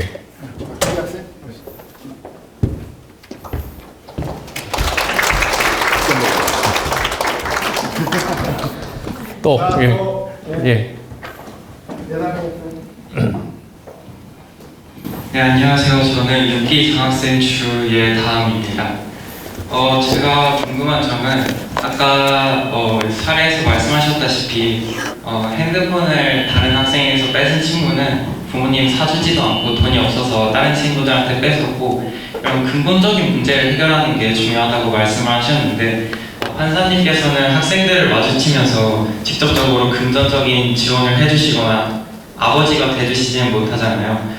그러면 어떻게 그런 근본적인 문제 해결에 가깝게 학생들한테 접근을 하고 계신지 궁금합니다. 어떤 자세를 가지고 그 친구들이 어떤 태도를 가졌으면 좋겠는 마음에서 그리고 그 친구들이 어떤 능력을 가졌으면 좋겠는 마음에서 학생들을 대하는지 궁금합니다. 예. 아이들이 저한테 가끔 판사님 저 돈 없어요 하고 연락 와요. 줄까요 안 줄까요? 안 줍니다. 걔네들은 돈 주면 독이 될 수가 있어요. 어떤 분들이 아이들에게 장학금 주겠다고 옵니다. 못 주게 합니다. 왜요? 아이들은 저번에 한번 어떤 분이 30만 원씩 줬더니 얘들 가난한 애들이라서 그 돈을 어디에 썼는지 아십니까? 고급 신발 산 데 쓰더라고요. 왜? 한 번도 사본 적이 없기 때문에. 티셔츠 같은 거. 그래서 안 줍니다. 돈 가지고는 아이들하고 절대 저는 하지 않고, 아까 말했던 청소회복센터 같은 그 대안가정에다 지원을 전폭적으로 합니다. 근데 그분들을 통해서 아이들이 이렇게 컨트롤 되게 하고요. 나머지는 아까 인상각이라든지 축구단이라든지 해외여행이라든지 극기산행 등등을 통해서 저는 간접적으로 그들의 편이라는 것을 드러냅니다. 야단은 심하게 칩니다. 아이들 축구 하잖아요. 그러면 욕하면 저도 같이 욕해버리거든요. 정신이 번쩍 들게. 봄, 가을에 한 번씩 우리 걷기 산행을 합니다. 한 1000m 이상 고지를 올라가는데요. 여러분들 힘들죠? 걔들은요, 약간 높은 건 넘으면 그때부터 욕이 튀어나옵니다. 그럼 저도 가만히 있나요? 저도 같이 욕해가지고 6시간 따라다니면서 욕을 합니다. 그럼 애가 6시간 그렇게 듣고 나면 조금 순화돼요. 눈빛이 변하고. 한 청년이, 여러분 같은 청년이 봉사로 왔어요. 전제 비행을 저지르는 청년이 그 기사님 봉사로 왔다가 나중에 마치고 나서 저한테 이런 말을 하더라고요. 판사님, 제가 29년 동안 살면서 들은 욕보다 뭘까요? 오늘 하루 들은 욕이 더 많다는. 근데 그런 아이들이 말투라든지 생활 태도를 안 고쳐주잖아요. 가정이 해체돼가 고쳐줄 부모가 없습니다. 학교 가면 내쫓기 바빠서 그 아이들을 성품 교정할 사람이 없어요. 그럼 저까지 뭐 돈 주고 끝내고 내 인기성 발흥하고 그래가지고는 애들 사람 못 만들지 않습니까? 내가 욕을 먹는다 하더라도 그 아이들에게 쫓아다니면서 잘못됐다 얘기하고 고쳐주고 그래야지만 여러분들이 피해를 안 나갑니다. 어떤 분이 저한테 그런 말을 하더라고요. 저번에 한번 조폭, 부산에 칠수포 조폭 아들이 한 명 해운센터에 들어왔는데 축구하러 왔는데 너무 무성의한 겁니다. 그래가지고 나오라 해가지고 심하게 욕을 하고 니 다시는 오지 말아야 한 달 출전 정지. 그러니까 다른 분들이 판사님 그래 칼 안 맞습니까? 칼빵 안 맞습니까? 그러던데 괜찮아요. 한 달 뒤에 어떻게 됐을까요? 죄송합니다 하고 다시 축구하고 싶습니다. 와가지고 남은 4개월 동안 진짜 훈련 제대로 받고 가는 겁니다. 예. 그래서 저는 아이들하고 동거래는 절대로 안 합니다. 밥은 많이 사줍니다. 우리 법인에 카드가 있기 때문에. 그렇지만 제일 우선시하는 게 성품을 만들어주는 거예요. 제 노력. 성함이 주. 제 이름이 좀 특이한데. 예, 담인데. 예. 담이 그 리얼미엄. 예. 예.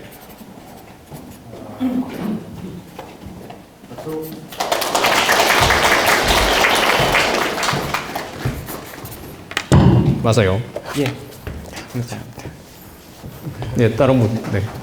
네. 네, 안녕하세요. 저는 이화여자대학교 경영학부 재학 중인 판재 8기 정린이라고 하는데요. 린이요. 정린이. 아, 리니. 예. 네. 어린이 할 때 그겁니까? 네, 어린이. 네, 제가 아까 발표 중간에 궁금했던 점이 있었는데요. 예. 그 그룹홈처럼 운영을 하고 계시잖아요. 예. 근데 제가 지금 하고 있는 학회가 사회 문제 해결 비즈니스라서 되게 많은 해결책들이 그룹홈을 할 수 있으면 참 좋겠다라고 생각이 드는데 또 찾아보면 그룹홈이 되게 좋게 운영되기 어려운 환경이 많더라고요. 다시 나가버리시든지 아니면 그 안에서 뭔가 좋지 못한 관계로 발전을 한다든지 이런 문제들이 생기는데 판사님이 운영하시는 그룹홈이나 아니면 보셨던 것들 중에 어떤 요소가 가장 좀 긍정적인 그룹홈이 되는 관건 요소라고 생각하시는지 궁금합니다. 예, 그룹홈은 그 영어고요. 우리 복지법에는 공동생활 가정으로 되어 있습니다. 아동복지법에는 3가지 단계의 시설이 있습니다. 4명까지 보살피는 위탁가정, 그 다음 7, 8명까지 보살피는 공동생활 가정 이꼴 그룹홈, 그 다음에 10명 이상 대규모는 보육원, 소위 말하는 고아원입니다. 이 3단계로 되어 있어가지고 처음에 제가 이 청소회복센터 하기 전에 이 공동생활 가정과 위탁 가정을 찾아가지고 아이들 좀 맡아달라고 했습니다. 왜냐하면 똑같은 아이들 아닙니까? 그런데 그분들이 비행청소년들이라고 해서 안 만든다는 거예요. 그리고 어쩔 수 없이 이제 비행청소년 전용 그룹홈을 만들었죠. 그게 사법형 그룹홈이고 이름을 중화시키기 위해서 청소년 회복센터라고 지었는데요. 이 그룹홈의 핵심은 뭡니까? 홈 아닙니까? 홈은 가정입니다. 대안가정입니다. 가장 중요한 것은요. 낮 동안은 아이들은 학교에 보내고 학원에 보내고 합니다만 저녁 시간대에 아이들을 데리고 책을 읽히고 인성교육을 시켜야 됩니다. 이게 이루어지지 않으면요. 그룹홈은 제 기능을 할 수가 없습니다. 그래서 저는 청소년 회복센터 할 때 가장 중요하게 생각하는 야간 시간에 아이들하고 소통을 많이 하고 교육을 해라. 낮에는 어차피 일반 아이들하고 같이 놀아야 됩니다. 그리고 최근에 가톨릭에서 한 그룹홈에서 문을 닫았다는 얘기를 들었는데요. 제 추측은 그렇습니다. 거기에는 이제 저녁 시간대에 당직 선생님이 계시니까 당직 선생님은 계속 바뀌잖아요. 그럼 아이들은 바뀔 때마다 그 사람들 눈치를 보지 제대로 자기 자신을 지속적으로 변화시키고 관찰하는 사람이 없잖아요. 그러니까 성공을 못 합니다.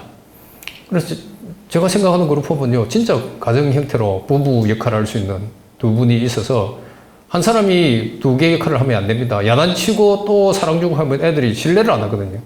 조금 있으면 다시 마음 바뀔 건데 하면 야단치는 것도 그냥 웃어 넘겨요. 그래서 한 사람은 야단치는 입장에 선다면 또 한 사람은 안아주고 하는 입장에 서야 됩니다. 최근에 한 분이 시작했다가 저한테 야단 맞았는데 뭐라 하시냐면 그 아이들이 밥을 먹는데 너무 어질러서 도저히 같이 밥을 먹지 못해서 애들 다 먹고 나서 밥 먹는다고 했어요. 그래서 제가 크게 야단쳤습니다. 아니 목사님, 그거는 하숙집이지 대한가정이 아니지 않습니까? 대한가정이라면 아무리 그걸 더럽고 해도 같이 먹고 하면서 동고동락하면서 아이들하고 밥 상머리에서 교육을 시켜야 되는데 그건 뜨끔하시는 것 같더라고요. 예, 그게 제가 그룹홈의 성공에 가장 큰 요소라고 생각합니다. 나오시죠. 예. 또 다음 분. 예. 예. 5분 남았습니다.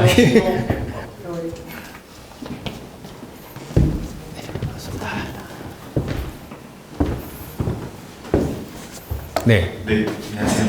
저는 국위 장학생 김태홍이라고 합니다. 네. 요즘 이제 대중매체나 미디어, 그러니까 영화나 드라마 같은 곳에서 범죄를 저지른 소년들에 대해서 나쁘게 비춰지는 경우가 많은데 이제 뭐 대사 가운데 나는 이제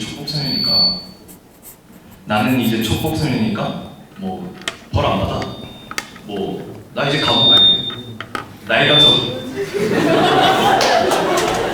나이가 적어서 나는 감옥에 안 가, 이렇게 나쁘게 주로 비춰지고 또 그걸 통해서 이제 시청자들 하여금 되게 촉법소년 이거 없어져야 되는 거 아닌가? 약간 이런 생각을 가지도록 하는 그런 미디어나 대중매체들이 많은 것 같습니다. 저도 그래서 이 판사님 강의를 듣기 전에는 촉법소년에 대해서 되게 안 좋은 이지를 갖고 있었는데 이번 계기를 통해서 많은 배움을 받았습니다. 그래서 제가 물어보고 싶은 건 이런 대중매체나 미디어에서 이제 나쁘게 비춰지는 촉법소년들에 대해서 이제 어떻게 생각하시는지. 네. 대한민국 자본주의입니다. 그죠? 조회수가 높아져야지만이 언론이 살아남아요. 제가 13년째 보고 있는데 그겁니다. 좀 무책임하게 이런 식으로 자극적인 기사를 내서 하려는 경우가 많아요. 그래서 어쩔 수 없지 않습니까? 대중사회인데. 그렇지만 여러분 같은 리더들은 그 핵심을 꿰뚫고 부화내동하지 않으면 됩니다. 많은 분들 일일이 다 찾아다니면서 설득을 할 수는 없지만 오늘 여러분 정도는 적어도 설득을 당해서 여러분들로부터 시작해서 사회 분위기를 바꿔나가고요. 여러분들 나중에 아빠 엄마 될 거 아닙니까? 그럼 여러분 자녀들이 당하는 문제입니다. 저 문제가 미성년자 제도 문제는 여러분들은 이제 여기서 비행에서 벗어났기 때문에 문제가 아니라 할지 모르지만 여러분 자녀 아니면 여러분 친구들 자녀들이 당해야 될 법적 문제거든요. 그래서 나의 문제라 생각하지 마시고 우리 국가 전체 문제라 생각하시면서 접근해 주면 좋겠어요. 그래도 강의를 통해서 생각이 조금 바뀌었다고 하니까 제가 기분이 좋습니다. 네. 책 받아가시죠.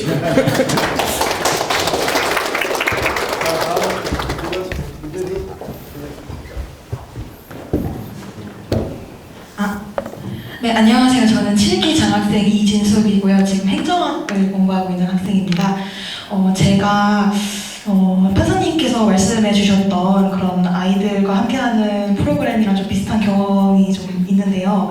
그 학교 밖 청소년들을 좀 보호하고 또 그들이 검정고시를 준비할 수 있게 하는 센터에서 한 2년 정도 봉사활동을 했었습니다. 제가 그 전에는 이제 그런 아이들을 전혀 볼 일이 없어서 학교 밖 청소년이라는 거에 대해서는 전혀 생각을 못하고 있었어요. 제가 처음에 행정학을 하고 싶다고 생각했던 거는 교육제도 때문인데 그런 학교라는 선택지가 아니고 다른 선택지를 고르게 될 수밖에 없었던 친구들이 있다는 걸 알고 나서는 굳이 학교가 아니더라도 청소년 정책을 좀 하고 싶다라는 생각을 좀 했었습니다. 그런데 제가 이렇게 경험해보지 않았다면은 이런 또 다른 선택지를 필요로 하는 아이들이 있을 거라고 생각을 못했을 것 같은데요. 혹시 사람들이 잘 알지 못하는 청소년들 중에서 아직까지 선택지를 갖고 있지 않은 사람들이 있다면 어떤 청소년들이 있을지 혹시 경험하신 바가 있다면 듣고 싶습니다. 감사합니다. 누굽니까? 이어령 교수님의 따님이 쓴 땅끝 아이들인가? 거기 보면 제가 하는 비행청소년들이 그야말로 거의 끝이라고 보면 될 것 같습니다.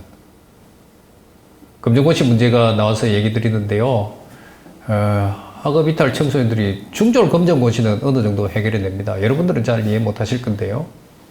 영어 ABCD도 모르는 애들 수두룩합니다. 이번에 여행 가서 아침에 이제 아침 식사를 하러 갔는데 줄을 안 섰거든요. 그러니까 미국 어른 한 분이 줄 서라고 하면서 first, second 이렇게 했단 말입니다. 그러니까 아내가 뭐라고 내가 네 세컨드냐 그렇게 그렇습니다. 실상이. 그래서 중졸 검정고시는 어느 정도 됩니다.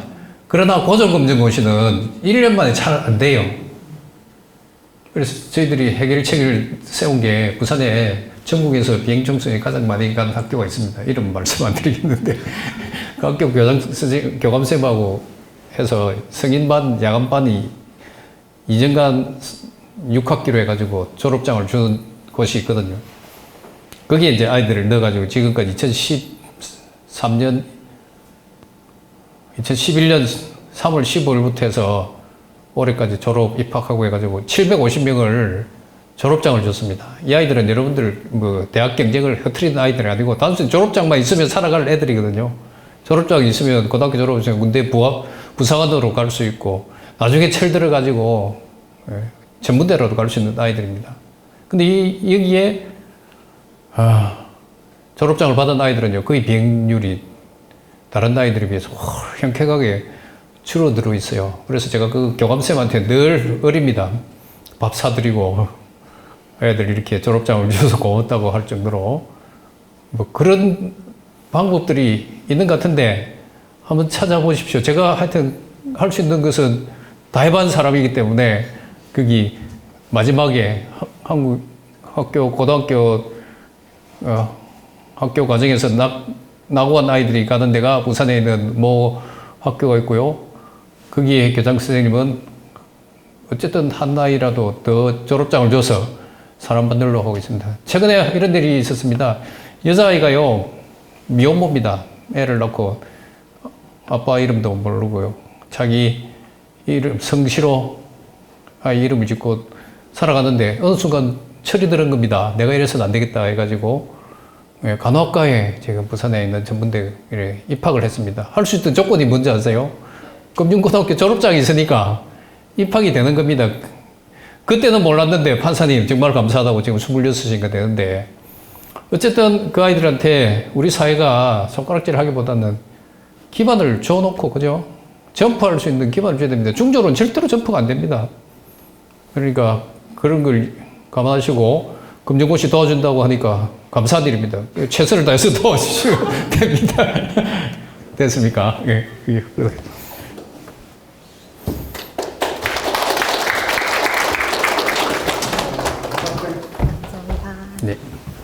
네, 3곳 남았습니다.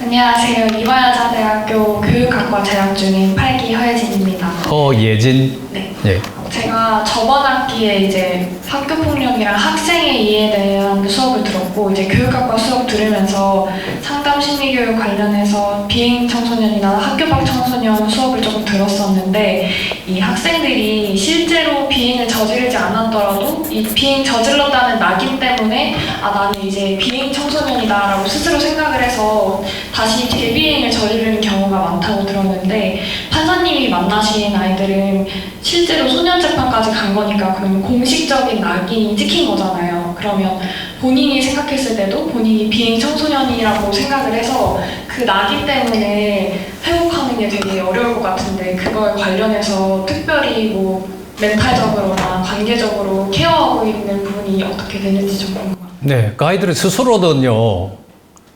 낙인으로 인한 효과가 자기 자신에 대해서 부과를 안 합니다.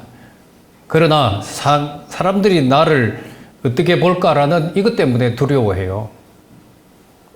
한 가지 예를 들겠습니다. 제가 자주 듣는 예인데, 한 아이가 12년 전에 저한테 재판을 받은 지금 여성인데요. 지금 결혼했습니다. 그래가지고 3년 전에 결혼한다고 저한테 청첩장이 왔어요. 그래서 제가 알고서도 물었죠. 가까 하니까 어떻게 할까요?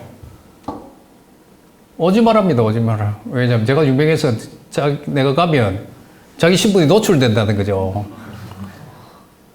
자기가 판사님한테 재판받은 아이가 아니냐 해가지고 뒤져보면 드러날 수가 있거든요. 그래서 화환 보낼까 하니까 예스 했을까요? 노 했을까요? 화환도 안 됩니다. 그럼 추경 보낼까 하니까 예. 그렇습니다. 이 아이들은요, 자기 스스로는 자기가 비행을 저지른 것에 대해서 반성을 하고 있습니다. 그렇지만 이 습관이 형성 안 돼가지고 반성이 실행으로 잘 나아가진 않는데요. 중요한 것은 사람들이 나를 어떻게 생각할까입니다. 그래서 여러분들께서 혹시 그런 애들이 있다면, 기본적으로는 선입견이 그렇게 될 수밖에 없습니다만, 레비나스라는 사람이 보면 얼굴에 관해서 얘기하잖아요. 얼굴을 보면 우환이 보이고, 얼굴을 통해서 우리가 가까워진다는 건데, 직접 대면하고 나면 사람이 달라져 보이거든요. 그때부터 마음을 여시고 좋은 누나, 언니, 형님이 돼주시면 됩니다. 그래서 그 아이들은 스스로는 낙인 효과가 잘 작동 안 하는데 상대방이 나를 어떻게 생각할까에 대해서 매우 민감합니다. 그 점을 좀 잘 고려해 주시면 좋겠습니다. 책 받아가시죠. 예, 2분 남았습니다. 있습니까? 네. 네. 시간이 많이 가는 데서 다음 질문을 퀴즈로 하나 마치겠습니다. 안녕하세요. 10기 장학생 이서연입니다. 이서연. 네. 예. 9기 장학생. 저희가 신입생인 줄 알고 죄송합니다. 9기 장학생 이서연입니다. 제가 드릴 질문은 이제 그 판사님께서 강연하시는 거 보면서 그러니까 소년원에 있는 친구들, 그다음 보호센터에 있는 친구들 우리 아이들이라고 하는 게 지칭하셨는데 내 자식도 미울 때가 있는데 우리 그 친구들을 우리 아이들 마치 자기 자식처럼 생각하시는 게 정말 대단해 보이셨는데 이제 그렇게 보호센터를 2010년부터 시작하셔가지고 지금까지 운영해 오시면서 포기하고 싶은 순간들도 되게 많으셨을 것 같고 아무리 의견을 타진해도 뭔가 바뀌지 않는 그런 상황 속에서도 계속 이거를 이어나갈 수 있었던 원동력은 무엇이고 또 포기하고 싶으셨던 순간이 있으셨다면 어떤 부분이었을지 구기장 예. 이게 여러분 이 법 만들고 예산 통과하는 게 지금 여러분들은 모릅니다만 대한민국에서 정말 유일무이한 기적이에요. 아무것도 없는 맨바닥에서 뭔가를 시작해서 9년 만에 예산까지 받은 경우는 없거든요.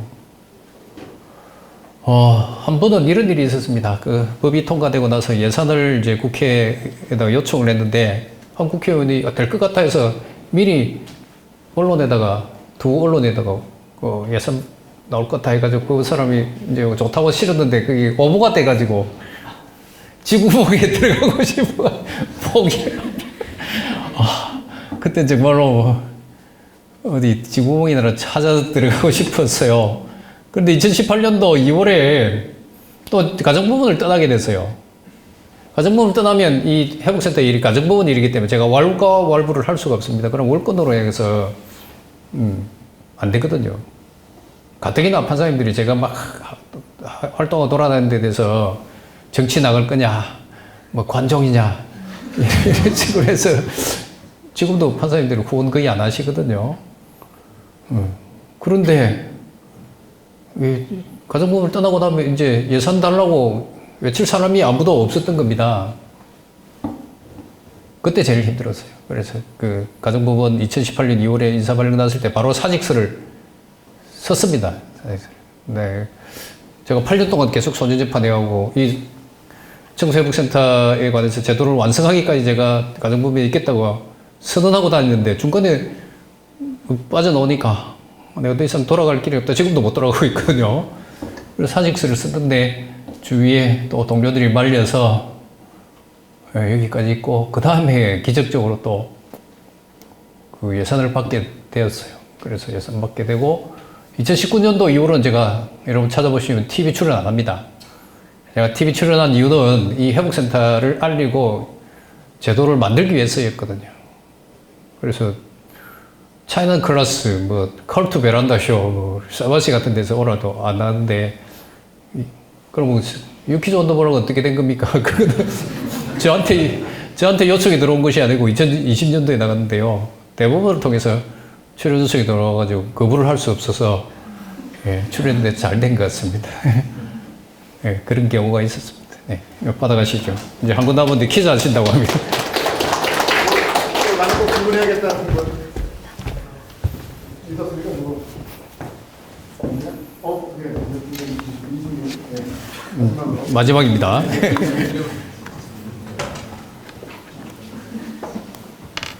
예, 10기 대학생학생 김민식이라고 하고요. 국이 아니시죠? 네, 10기입니다. 그 국민들의 법 감정과 관련해서 제 개인적인 좀 궁금증에 대해서 질문을 드리고 싶은데 이제 그런 비행 청소년에 대해서 엄벌 혹은 중징계 그런 높은 수위의 처벌을 내려야 한다고 주장하는 그런 법 감정을 가진 국민분들의 의견이 어디서부터 나오는지에 대해서 좀 고민을 해봤는데 제 생각에는 그 비행 청소년들을 교화시키고 회복시켜야 한다는 그런 기존 소년법의 취지가 그 교화와 회복이 제대로 이루어지지 않고 있다고 생각을 해서 그런 국민들의 법 감정이 나오는 게 아닐까라고 생각을 해보았는데 그렇다면 판사님이 생각하시기에는 우리나라의 그런 비행 청소년들에 대해서 교화 시스템이 문제가 있는 부분이 있다고 생각을 하시는지 또 그런 부분이 있다면 어떤 식으로 해결을 할 수 있을지에 대해서 여쭤보고 싶습니다. 예, 국민들이 엄벌주의, 법감정, 엄벌주의가 틀렸다고는 못합니다.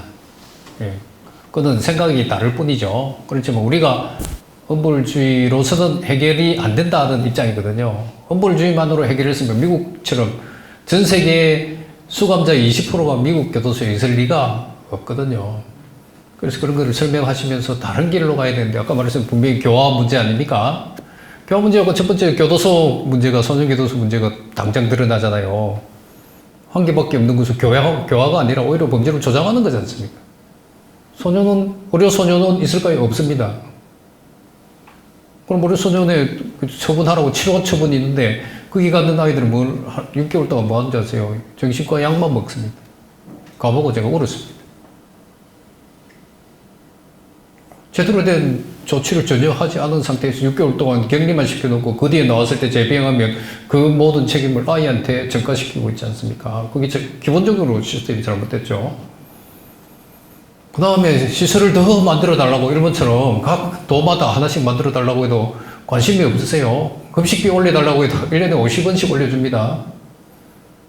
아무런 관심이 없으면서 모든 책임을 처벌하고 나면 이제 바르게 살아야지 하는 생각을 갖게 만드는 국가가 잘못된 거 아닙니까? 그래서 제가 상을 받는데 선행이라고 하기 어렵다. 그렇게 한 겁니다. 이해됩니까?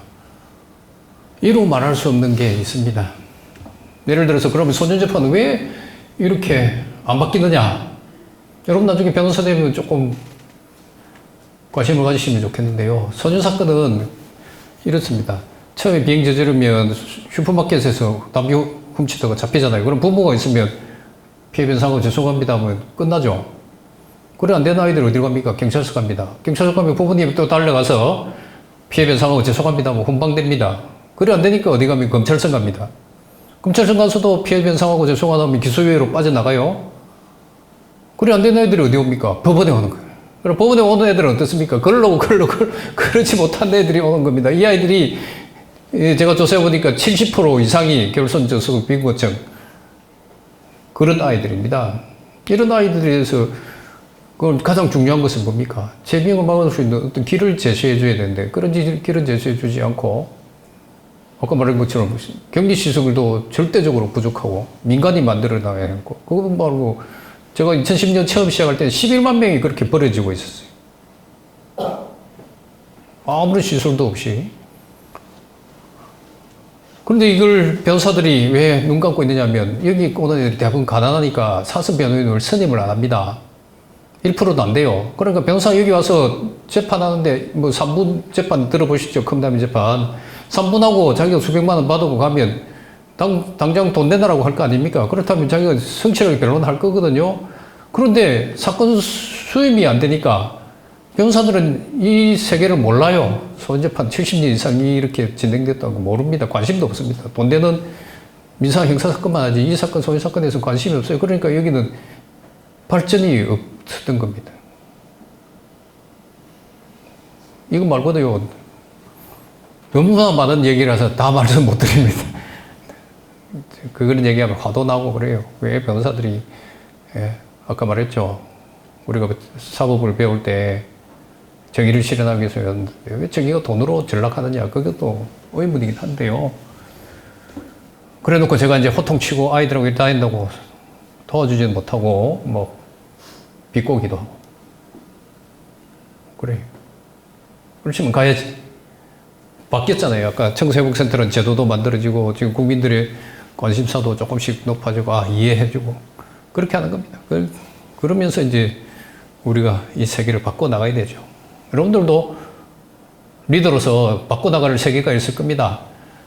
그렇지만 한 번에 되는 경우는 없습니다. 여러분들에게 남겨진 것은요. 그동안 선배들이 해결하지 못한 가장 어려운 숙제들만 남아있을지 몰라요.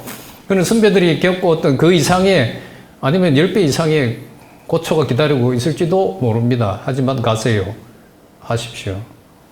그래야지 여러분이 진정한 리더라고 이름을 붙일 수가 있을 겁니다.